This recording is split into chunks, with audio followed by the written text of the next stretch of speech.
series. Who do you think is going to win the Call of Duty European Championship? We'd love to see what some of you guys back home are saying. Absolutely. Tweet us with your predictions. We've got Azox currently on the bomb. There's only 45 seconds left, and it's a very, very slow push. And almost everyone's static on the guys from Team Finland in the top left-hand corner, you can see. Put a push onto B. I believe he's going to go down here. 3 versus 4. Tony JS has fallen.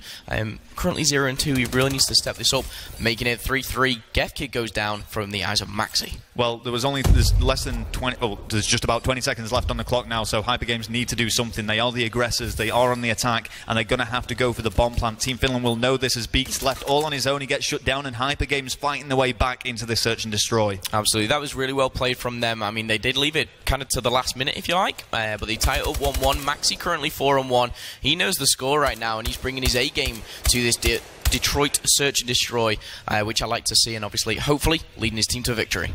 All right, well, we are still going to stay on board with the attackers and see if we see maybe an A-bomb push, because so far it's been all about the B-bomb site. Absolutely, we were completely wrong before. Yeah, I mean, it's the more popular site.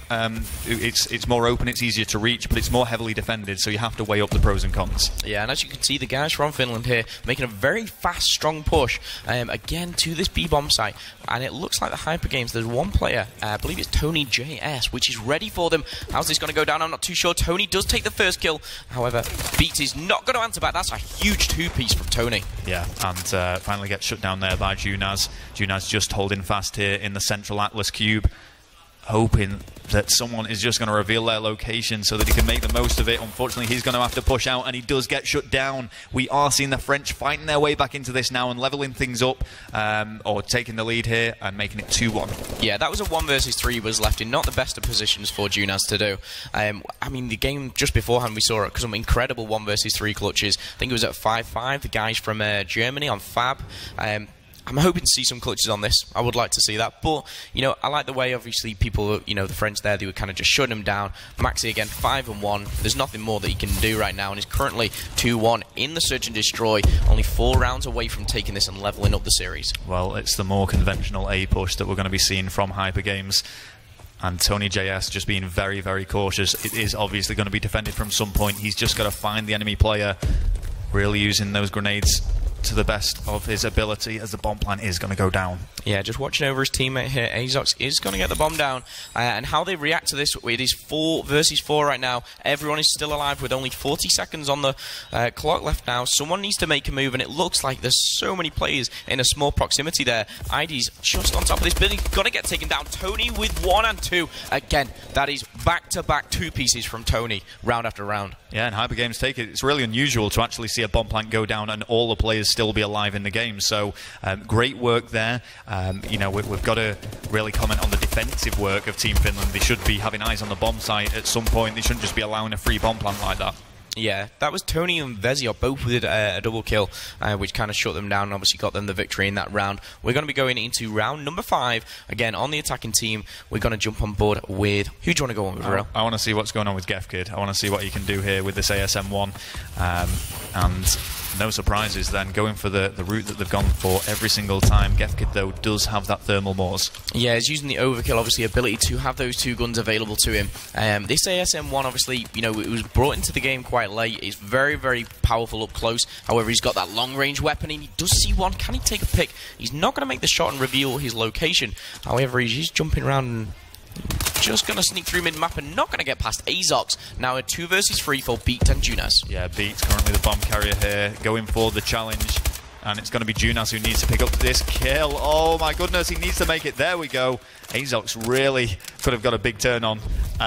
2 versus 2. This could go either way. Junaz and Beat are really separated on the map though, and with Beat being the bomb carrier, things are looking quite good for Hypergames. Maxi and Veziok are ready to go for this challenge. Yeah, Maxi here just chilling with a Morse thermal sight with that one shot, and he's going to come up, I believe, against one. He does see that, and he's going to get called out. What a shot from Maxi that was with a Morse. Yeah, great play. This search and destroy does seem to be going towards the French. I mean, I thought Team Finland would be able to take this, but when we actually think about it, both the previous search and destroy games that we've seen from these guys ended 6-5 in their favour. Maybe it's not the strongest, but Hypergames coming out on top. Yeah, absolutely. He's currently 4-1, jumping into round number 6. You know, can they close this out and kind of make a statement going into map number 3? You know, completely close it out at 6-1? I'm not too sure. I don't think Finland are out of it yet. And I think, as you say, Gefkid and the boys do have something to prove, and they're going to try it here. However, Veziok with a double frag. Oh, and one of them does connect, unable to pick up the kill, but well-practiced grenade shooting there.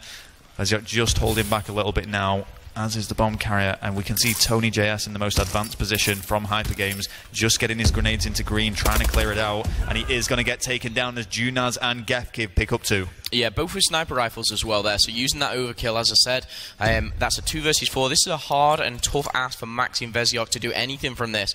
You know, to be in this position is something they've got to pull off something very, very special. Maxi does see one, he just dashes away and backs off. He does know where they are and reveals his location. He's going to challenge him, does take out Gefkid and evens it up a little bit. Now for a 2 versus 3, Maxi's going off right now at 7-2. Yeah, big play from Maxi there, actually. If he'd have actually gone down, then Hypergames would have found himself in a terrible position.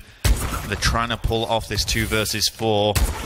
Maxi almost connecting with that sniper rifle. Quite unfortunate. Oh, and he does know that Junaz is there. He just can't get this pick. Yeah, there's only 25 seconds left with 5 people alive in total. One of the frag grenades going to go out. I'm not sure whether he's going to pick it back. He does see him. Does take him out now. 11-0. 2 versus 1 Veziok. And now in a 1 versus 1. He's currently 4-1. Bomb in hand. Can he do this with only 10 seconds left to go? Well, there's 2 to kill, and he's got to try and find them. He goes into the school. He's not going to have time to go for this plan. Oh, he did just about. He didn't really have any other choice there. He knew that there was 2 people to try and find. One of them would probably be hiding somewhere, so made the decision to go for the plan. But, you know, time was just against him there, Momo. Yeah, Beak played that really, really well and kind of waited till that 5-6 seconds was there and thought, well, you know, if I do dash in here and he does make the kill, he can't make the plan. So it was very well played and very well timed from Beaked, which I like to see. Let's jump on board with Beak, see if he can do this in the attack round and see what he can do. Okay, well, so far in the search and destroy, we've only seen 2 bomb plants. Beat is going to be the bomb carrier, making this B push. And once again, we are seeing 3 of the HG Hypergame players rotate around that A bomb site. We're actually seeing Maxi offer some support here to Tony JS, who's defending B, and I think they're kind of getting wise to the Team Finland push. They've done the same thing pretty much every time, and you know, they've really got to mix up the strategy if they want to pull out this win. Yeah, absolutely. Like you said, they've kind of done it a few times now. Tony JS was in a certain corner which got a 2-piece last time. He was defending B. Can he do it again? Not too sure. I like the way he has switched up a little bit, so he's less predictable. Gefkid just trying to get the first pick. Still 4 versus 4, taking some damage from a frag grenade, I believe that was, and he's going to just back off and back into the garage. Yeah, he couldn't find anyone there, so he's decided to go and support his teammates. Still 4 versus 4, but with 30 seconds left on the clock, Team Finland need to make a move, and they are doing just that as they breach into school. Watch out though for Maxi with that sniper rifle. Gefkid's giving chase and he needs to make this kill quick. Yeah, absolutely. Maxi, last time he made that sniper shot and he didn't. This is going to go down in 2 versus 4. Maxi alone now in a 1 versus 4.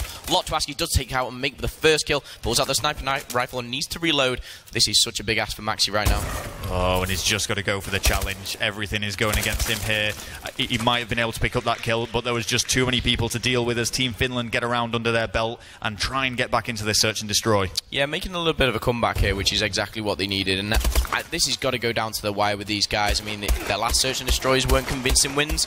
And obviously going into this, I believe they've got the work really cut out. However, these guys here, Finland versus France, who's going to come out victorious? I'm not too sure, but we're going to jump on board now with Max. He's 9-4. Let's have a look what he can do. Yeah, he's having a really good game actually here on the search and destroy. And no surprises, as the sniper rifle hoping to get the early pick. We see the grenades go over the map.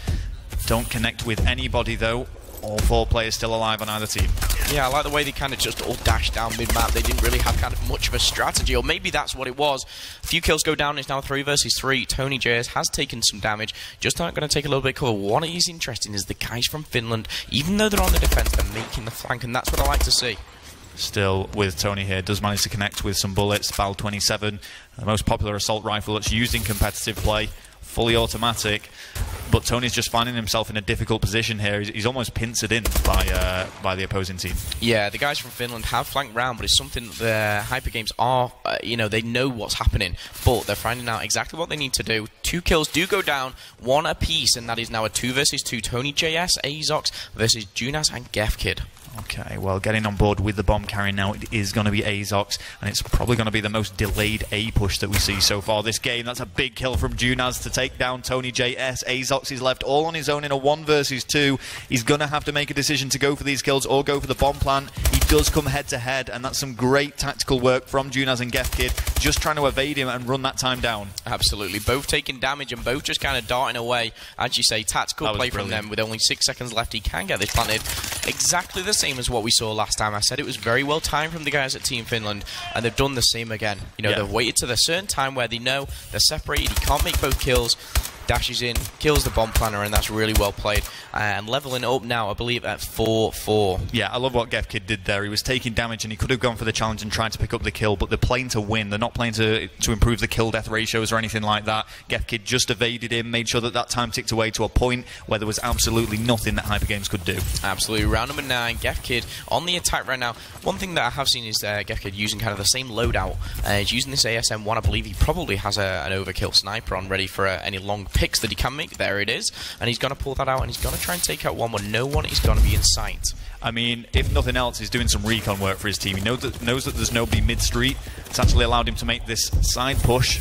As they do breach into school, it is going to be ID picking up the first kill for Team Finland, and they've really fought back. I mean, Hypergames had a substantial lead in the search and destroy, but with things tied up, this round's looking good for Team Finland. Yeah, absolutely. There is a smoke grenade, but he has his thermal on his Moors there, Gefkid, with, as you say, a bit of recon for his team. He's currently 4 versus 3, and he can see one just sneaking in. Can he make the shot? Yes, he does, along with his teammate ID, and that is 3 down very, very quickly for Hypergames. 5-4 now for the guys in Finland. They need to close this out and, you know, potentially go 2-0 in the series. Yeah, Team Finland taking the lead. We saw them go 1-0 up in this search and destroy, but then they started to crumble, but they fought the way back, and they are 1 round away from taking a 2-0 lead. You're absolutely right, Momo, so some great play from them there. We will stay with the attackers, though, and see if Hypergames can do anything here to stop Team Finland. Yeah, let's jump on board. Can we jump on board with Veziok? I want to see what he can do. He doesn't carry the bomb, and he's about 27, more of an assault rifle, taking it easy. Again, he's using this sniper rifle, however, he's not opted for that thermal sight. Okay, well, it is going to be a delayed A push here. We can see them just hanging around yellow and being very cautious. You find that when teams are in this situation on search and destroy, and 1 round could cost them the victory, you do find that they start playing differently and a lot slower than they normally would. Absolutely. Sometimes the nerves can get to you, but one thing that I will say about the guys on Hypergames, I don't think it's that. I think they're just kind of taking their time, trying to make the first pick. As you said, Rel, this could potentially be the round that puts them down 2-0 in the series, and that's something that you definitely don't want to do, and it's a long road back. 3 games back to back, you know, it's a big ask. Yeah, and they are doing just that. Both teams desperate to find that first kill so that they can go for the trade-off. Shots are being fired by the Hypergames team, but as time runs down, there's only 30 seconds left for them to produce something. Yeah, absolutely. 4 versus 4 still. Only 30 seconds on the clock. Someone's going to have to make a move, and the guys at Hypergames are on the attack. Does go down. Veziok with the first kill. That's 3 versus 4 right now. 20 seconds left. They're going to have to go for this bomb plan. Azox has made the push. Kills have been made, though, and it's Junaz who's picking up 2 there, and this is looking great for Team Finland. Max is left all on his own in a 1 versus 2. He's given chase. He did pick up a kill. This could be a big 1 versus 3 play. Down goes Gefkid, 1 versus 1 with only 3 seconds left on the clock. Yeah, he's going to come face to face with him. Why has he pulled the sniper out? He nearly makes that. If he had his ASM-1, he could have made that. I think he could have. I think he was very conscious of the time. He knew that he had 1 opportunity, and it could have just come down to him only being able to unload 1 single bullet. Beat just about evaded that sniper shot. I mean, it could have very well connected there. That would have been a huge clutch for Maxi, but no, that will finish 6-4 to Team Finland.